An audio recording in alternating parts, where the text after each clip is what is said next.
Welcome in to our first video where we're going to be looking through the big headlines, the big talking points coming into round 3 of the NRL, and there's nothing more pressing right now than that of the Bunnies situation.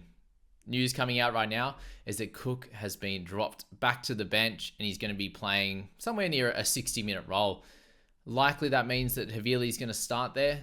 He played really well last week, and when he came on, he absolutely changed the game. But the biggest headline here, guys, is that the Bunnies are in absolute turmoil. The back half of last year was an absolute shocker for them. There was a lot of internal conversations about where the squad is at. There's a few rifts in the squad as well. And this Cook news now, they've sacked Lockie Ilias, and Drew Hawkins comes into this side now in that 7 position. They've lost their first couple of games now. They also have Jack Whiten returning this week, which is great news for Latrell. Thank goodness that he has come out and he has played really well. There's plenty of people in this team, though, that need to step up, put up their hand and roll up their sleeves, unless they're wearing a singlet, and just get in there and do the dirty work. As I spoke about after that round 1 clash there, when Murray is just doing everything. He was fighting to the death, trying to put on a try. As I said, he put in that little chip kick through, that little grubber through, and then he's the only one chasing it. He knocks it back, and there's no one there to even put their hands on it and score a try. So that needs to improve, and hopefully with some of the changes that they have decided to make, they can start better in games. They can show a lot more ticker and do really well. So that is a massive situation we want to look at in that game. And the funny thing is around it is that it's up against the Roosters, which we know is an absolute blockbuster clash each and every year. You're coming up against the big boppers coming up against each other. It's Warrior Hargraves in 300th, which is absolutely incredible and a massive achievement. So congrats to Jared on that one. He's been an absolute stalwart, an absolute legend of this game. Anyone that can get to 300 games in the NRL, knowing how difficult it is to even play 20 without copying lots of injuries and the like, anyone that can do that is a legend, as I said. And congrats to him. Whatever you think about him and his antics, his grubbiness on the field and all that kind of stuff, you can't knock how tough this man is and how much of a great effort he puts in each and every week for that Roosters side. The Hawkins situation is going to be really interesting. How Lockie Ilias plays in New South Wales Cup as well. Can the Bunnies come out and show something different in this first 20 minutes in that clash? Or are the Roosters going to be able to come over the top of them, and after a loss on the weekend to Manly, who are red hot side at the moment, are they able to drive the wedge in even further for the Bunnies, and they can have a really tough opening 3 rounds? I suppose if Bunnies come out and do really well, then we're going to have a look at the Roosters again and say, well, maybe that Vegas matchup was a bit of a flash in the pan. Bunnies have had some injuries. Let's hope that they can turn things around in round 3. Let's move on to the next one. There's so many different headlines and stories to look at in this one, and it is the grand final rematch tonight. That is the Panthers, who came back and won against the Broncos in the grand final. They come and clash again. Unfortunately, there's no Haas, there's no Reynolds. So how is Walsh going to step up? He's the absolute golden ticket each and every week watching him play. If he can step up with the goal kicking, with some general kicking and play, and sort of Carrigan can throw him on his back, and the outside backs there of Tony Staggs and also Selwyn Cobbo, can they come out and show really how good this team is? After a lackluster start to the year in Vegas, they came away with a win last week, and this is going to be their greatest battle yet in these first 3 games. And if they can come out and grind away a win here, some flash obviously from Walshy against the Panthers, then it clearly shows that they're going to be a top 2, top 3 team again. And then, things cross over to Panthers and there's a little bit more pressure on them. But at the moment, obviously, winning 3 premierships in a row, there is no pressure on the Panthers after getting that win last week. It was a very important one over the Eels, and they absolutely bashed each other. And, no Fisher Harris in this one. I do expect them to get the job done, and they are going to be my tip this week. Let's move to the next point there, and I want to talk about, are the Raiders legit? So this is going to be their first real tough opponent, in my opinion, and that's coming up against the Warriors, who are none and 2 to kick off the year. They're a team there that probably look definitely look the best out of all the losers. Like, you've got Bunnies who are 9-2. They look way better than them. And if the Warriors at home as well can come out and beat the Raiders fairly comfortably, then you look at the Raiders team as going, okay, they're probably thereabouts to the bottom 8, but they aren't legit contenders for that top 8 if the Warriors can come and beat them by 20 or so. Especially with Whitehead being back, the decision to play horse through New South Wales Cup is an interesting one at that as well. I understand the fact is to get some minutes in his legs, some good minutes anyway.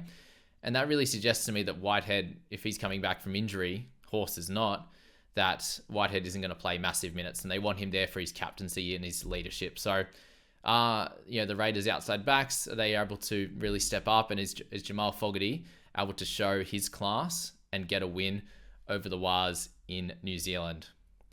The next one, guys, we've got two teams that absolutely need a bounce back after their terrible showing on the weekend, and that is the Dragons and the Tigers. And the Dragons, I think, is the more worrying sign here, because fans for their squad would have got very excited in that round 1 win when they absolutely dominated, to then come out in round 2 and be extremely disappointing, getting held to 0 against a Dolphin side that had to bounce back as well. So the Dolphins had their chance to show that they can bounce back after getting smashed against the Cows. Now, can the Dragons do that and give their fans a little bit of life heading into round 4 and into the rest of the season? Because if they come out and get absolutely smashed against the Cows, who, again, they played fairly poorly last week as well.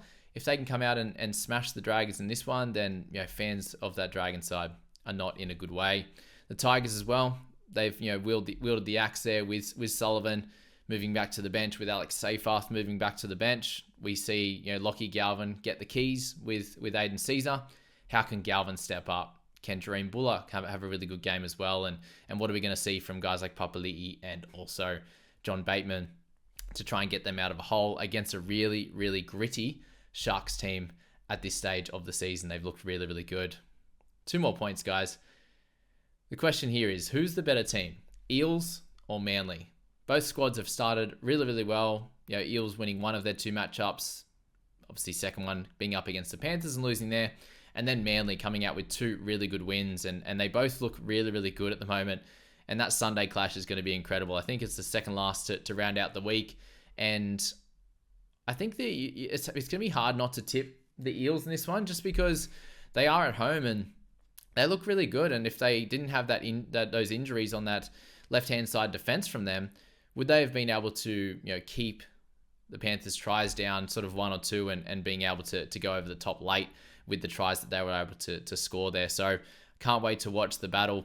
If Moses is back well, up against DCE, to then have Brooks v Dylan Brown there is going to be really cool. And can Tommy come out and absolutely put on a show here? So that is the match that I'm most looking forward to. I do think that it will be the best match of the weekend, following obviously the grand final rematch, and then the Bunnies up against the Roosters. All 3 of those are going to be extremely fun to watch, but this one I do think is going to be the closest rematch. At the moment, you do expect Roosters to probably win that one, just with how the teams have played. And then obviously, Panthers coming up trumps, you'd imagine, against the Broncos without Haas, without Reynolds. It's a very, very tough situation. How does Jock Madden kind of come into this and sort this team out? But the Eels versus Manly clash should be super close. Both teams are probably neck and neck on skill level and quality of output at the moment. How's that going to happen? And to finish it off with the final story, guys, is obviously Knights dropping Jackson Hastings. And I think it was Danny Wildlander coming out and he spoke to the Knights, and don't believe everything you read, guys, because he was saying that the Knights had a swimming and a massage session that day. New South Wales Cup wasn't even training that day. So they said that Hastings declined to even train with New South Wales Cup, and that's been the big story out of this, which is absolutely bollocks, right? If we're going to be English for a second. And they didn't have anything on that day. Coach said, look, you can come and do all this, or you can go home today. You don't need to be here, obviously, if you don't want to be. And that's the decision he made, was to go home. So yeah, don't believe everything you say, everything you read or see. But the Knights are in a bit of turmoil as well. Obviously losing their first 2 games. Jack Cogger now comes into this side. The return of Jaden Brayley is very, very helpful as well for them. Can Ponga be unlocked now? Can they keep their hands firmly gripped on the ball and not drop it? And can they provide some opportunities for Ponga out the back with Greg Marzu out as well?